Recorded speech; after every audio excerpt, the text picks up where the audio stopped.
Next up, at UFC Vegas 109, we have Gabriella Fernandes taking on Julija Stoliarenko.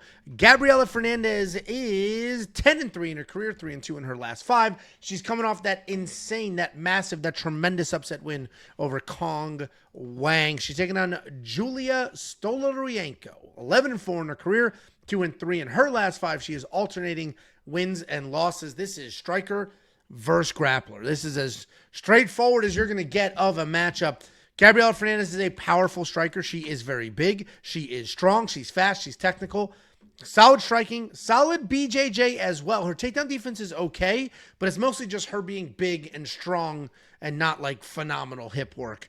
If she ends up on her back, she's got good jiu-jitsu, but sometimes it works against her, like in the Jasmine Jasudavicius fight, because she's looking for submissions instead of trying to create a scramble and get the hell out of there. You are going to see that she just submitted Kong Wang. That's not quite how that went down. She dropped Kong, had her dead to rights, and then pounced and got the submission. But she outstruck her and outgrappled her. Taking on Julija Stoliarenko, dangerous grappler. She's slick on top. She's slick off her back. The striking is sloppy. She is very hittable. She's got a negative striking differential, but she's willing to brawl. She'll throw heavy kicks. She'll swing at it, but she wants to get you on the ground. If you're on the ground, she's got fantastic control. She's got a great arm bar. I called her on my quick pick video, the Temu version of Ronda Rousey, because she is basically arm bar or bust. She's coming off that absolute savage beating loss to Luana Carolina, and it's unfortunate because when Julia beat Molly McCann, and beat the piss out of him, brown belt, Molly McCann, mind you. People were like, whoa, this new weight class is good for her. And then her last couple fights are just a reminder, like, no, it's not. So we have jiu-jitsu or bust and a good striker that also has jiu-jitsu. I'm going good striker who also has jiu-jitsu.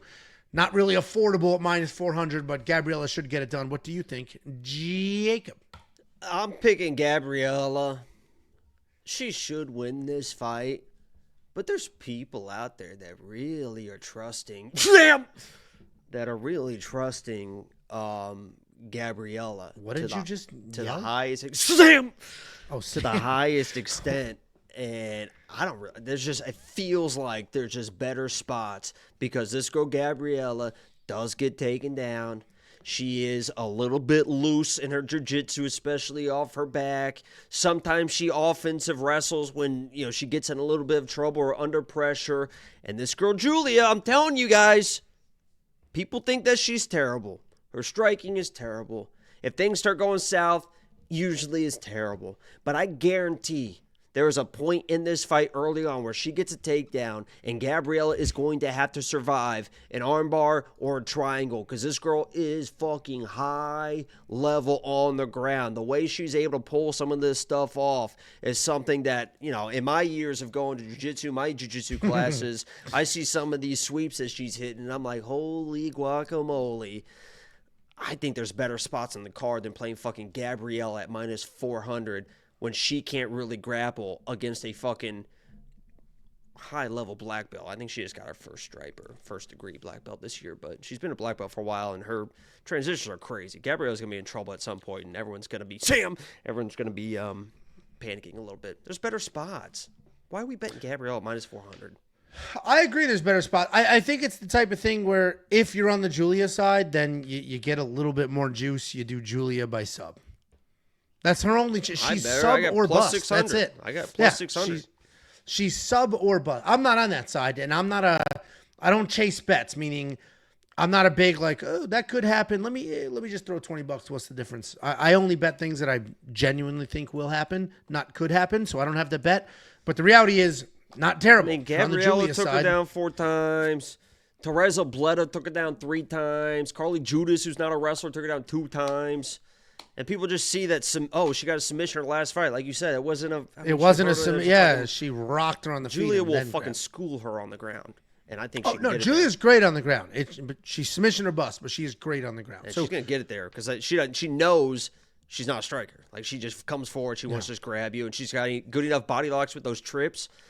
And that's what people take Gabriella down. I mean, it is grab her, and she just fucking goes to the ground. So, and I am on the Gabriella side, so I'm not trying to fit my pick fucking, here. You let me make you the are case. a racist. Let me make the case. Why? What'd I do now? That's Jocelyn Edwards' flag. That's Jocelyn Edwards' flag. Yeah. I do all the graphics I do all the the graphics same. one. I had the same. This isn't going to help my case. I had it for Smith too, so that's not going to help my case. For who? But I fixed. What's his name? Elijah Smith. Oh. I kept the Panama flag there too. It's Jocelyn Edwards' friggin' flag. Anyway, It's Panama. It's Panama. correct. The other case to be made here is Gabriella does rely on her size quite a bit. Julia's big as shit for this weight class. Like, she's huge for this weight class. So Gabriella won't necessarily have the size to lean on as well. I'm picking Gabriella. I think she wins. I'm picking Gabriella too. Let's not get fucked up. She absolutely should win this fight, but I just think there's better spots. It's not a sure thing. If you want to check out some of the flyer bets that Jakey Boy has on this fight, if you want to check out some of the tools, the picks, the breakdowns, everything that we have, it is only $10 for an entire month. Go to WeWantPicks.com, click Become a Member at the top. You unlock all of it instantly. $8,800 in DraftKings Fantasy. I mean, I'm going to say hard pass, but the reality is Julia did just get finished, could potentially get finished again. I'm not going to throw it in there, but this is the one female fight in the card that probably goes under 2.5. You had a little pause there. Did you see the chat where somebody asked where the fucking spaghetti's at? No. We had. When's the last time you had spaghetti? We actually ate 2 o'clock Italian. day. We went out to Italian on Monday or Tuesday, but I didn't. I don't order spaghetti out. I'm sick of it. I ate it my whole fucking life. I'm so sick of it. I don't like going out. I don't like eating Italian food. I am sick of it. I only want my mom's. Honestly, I don't want anybody else's bullshit. Well, I want my. You hate your own kind. I like my mom's cooking. Everybody else can fuck off. My mom, my aunt. Everybody else can fuck off. What does she make the best? My mom's, the favorite meal that my mom makes is she makes a red sauce, but it's quick. She makes it in like 15 minutes, so it's still a little sweet. She puts capers in it. It's like hand-crushed tomatoes. What's whatever a caper? I don't know. It's like salty and little and green. I don't know what the fuck it actually is. Like, I don't know if it's a seed of a plant or what, but there's some capers in there. It is, and olives. She's got like olives with pits, but because I don't live anywhere near her anymore, and when I come visit Florida and she makes the pasta, she de-pits everyone with a fucking knife. All of them. She can For deep big me. age. Okay. And she'll do that over like rigatoni. And then she'll pound out the thinnest cutlets in the world. She'll fry those up, both veal and chicken. And then she does a salad, but there's no dressing. It's olive oil You just talk and quit lemon. talking about food. What That do you- meal is my favorite meal. I eat it all together. Because then I core out the end. You get the end of the bread. Enough. No, you suck No, the this guts. is like my tangent where you just keep going No. on until somebody stops you. You're never You going to asked me. stop. No, I'm almost done. You cut the end off the bread, not the middle. You suck the guts out. Who You asked this? shove the chicken in there. You shove any sausage. There's usually sausage. You shove that in there, and then you put the lettuce with the lemon all over the place. Woo! Someone asked if I've been oil checked yet. Angelo did fucking kick me right in the nuts today with his bullshit X guard. I elevated your nuts. What is I went, that? and then the sensei was right there and he started laughing. Sensei. Okay.